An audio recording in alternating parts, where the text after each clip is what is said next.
नमस्कार। हमारे YouTube channel famous stories of the world में आपका स्वागत है। हमारी बूंदी के आहड़ा चौहानों का इतिहास चल रहा है।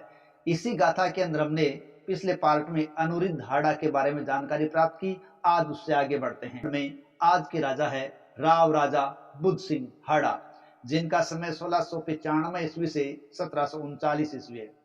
देखिए, राव अनिरुद्ध सिंह की मृत्यु के पश्चात उनका ज्येष्ठ पुत्र बुद्ध सिंह हाड़ा शासक बना।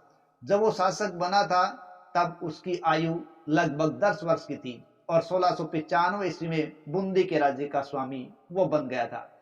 1707 के अंदर औरंगजेब की मृत्यु हुई। यानी जब बुद्ध सिंह शासक बनते हैं उस समय मुगल साम्राज्य औरंगजेब के हाथों में था और उसी के दौरान उसकी मृत्यु हुई। 1707 में जब औरंगजेब की मृत्यु हो गई तो उसके पुत्रों के बीच उत्तराधिकार को लेकर संघर्ष चल पड़ा। यह संघर्ष मूल रूप से औरंगजेब के पुत्र आजम और मुअज्जम के बीच में हुआ था। बुद्ध सिंह ने, जो उस समय काबुल का सूबेदार था, उस काबुल से उसने बहादुर शाह का साथ दिया। देखिए, आजम और मुअज्जम ये औरंगजेब के पुत्र थे। इनके बीच जब उत्तराधिकार का संघर्ष हुआ तो बुद्ध सिंह ने मुअज्जम का साथ दिया और मुअज्जम इस उत्तराधिकार के संघर्ष में कामयाब रहा और बाद में वो मुअज्जम ही बहादुर शाह प्रथम के नाम से भारत का शासक बना या मुगल शासक बना, जिसने 1707 से लेकर 1712 ईस्वी तक शासन किया था।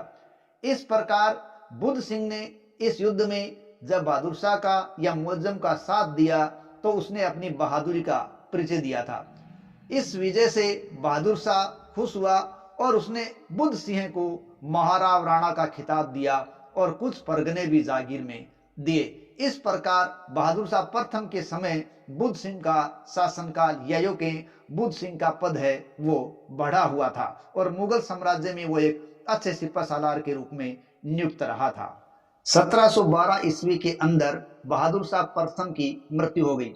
उसके पश्चात ईरानी दल के नेता जुल्फिकार खान की सहायता से जहांदार सा शासक बन गया, जिसने लगभग एक साल मार्च 1712 से फरवरी 1713 ईस्वी तक शासन किया था, क्योंकि उसी के दौरान सैयद बंधुओं की सहायता लेकर फर्रुखसियर ने उसे मरवा दिया और खुद शासक बन गया। ध्यान रखें, मुगल सत्ता के दौरान जो सैयद बंधु है अब्दुल्ला खान और हुसैन अली, वो किंग मेकर के नाम से प्रसिद्ध हुए और उन्होंने जहांदार शाह को हटाकर फर्रुखसियर को शासक बना दिया था। इसी फर्रुखसियर ने 1713 से 1719 ईस्वी तक शासन किया था और इसके दौरान कई घटनाएं बूंदी के साथ भी घटी थी। देखिए, जब फर्रुखसियर शासक बने तो कोटा के महाराव थे भीम सिंह। उन्होंने सम्राट से फरमान प्राप्त कर लिया और फरमान प्राप्त करके कोटा को बूंदी को कोटा में मिला लिया गया। इस प्रकार इस समय फर्रुखसियर के समय बूंदी है वो कोटा के अधीन एक रियासत के रूप में शामिल हो गई। लेकिन जब सम्राट को सैयद बंधुओं के विरुद्ध सहायता की आवश्यकता हुई तो बुद्ध सिंह ने सम्राट का पक्ष ले लिया। यानी जिन सैयद बंधुओं की सहायता लेकर फर्रुखसियर वो शासक बना था, उन्हीं सैयद बंधुओं के खिलाफ फर्रुखसियर को जब सहायता की आवश्यकता हुई तो बुद्ध सिंह ने सम्राट फर्रुखसियर का पक्ष लिया। इससे फर्रुखसियर है वो खुश हो गया और उसने बूंदी को फिर से भीम सिंह से प्राप्त करके बुद्ध सिंह को दिला दिया। इस प्रकार कुछ समय के बाद बूंदी फिर बुद्ध सिंह के हाथों में आ गया। लेकिन जब किंग मेकर के नाम से प्रसिद्ध सैयद बंधुओं के द्वारा 1719 में फर्रुखसियर की हत्या करवा दी गई, तब क्या हुआ कि बंधुओं की सहायता से, यानी इन्हीं सैयद बंधुओं की सहायता से भीम सिंह ने बाद में बुद्ध सिंह के साथ संघर्ष किया और बुद्ध सिंह को युद्ध में हरा दिया और एक बार फिर बूंदी कोटा के अधिकार में चला गया। और जब बूंदी कोटा के अधिकार में वापस चला गया तो उस पर भगवान दास दाभाई को फौजदार नियुक्त कर दिया गया। इस प्रकार बूंदी एक बार फिर दोबारा भीम सिंह के अधीन चला गया, कोटा के अधीन चला गया। लेकिन दूसरी बार जो अधिकार हुआ वो क्षणिक रहा था, क्योंकि कुछ ही समय पश्चात कोटा के महाराव भीम सिंह की 1720 के अंदर ही मृत्यु हो गई थी।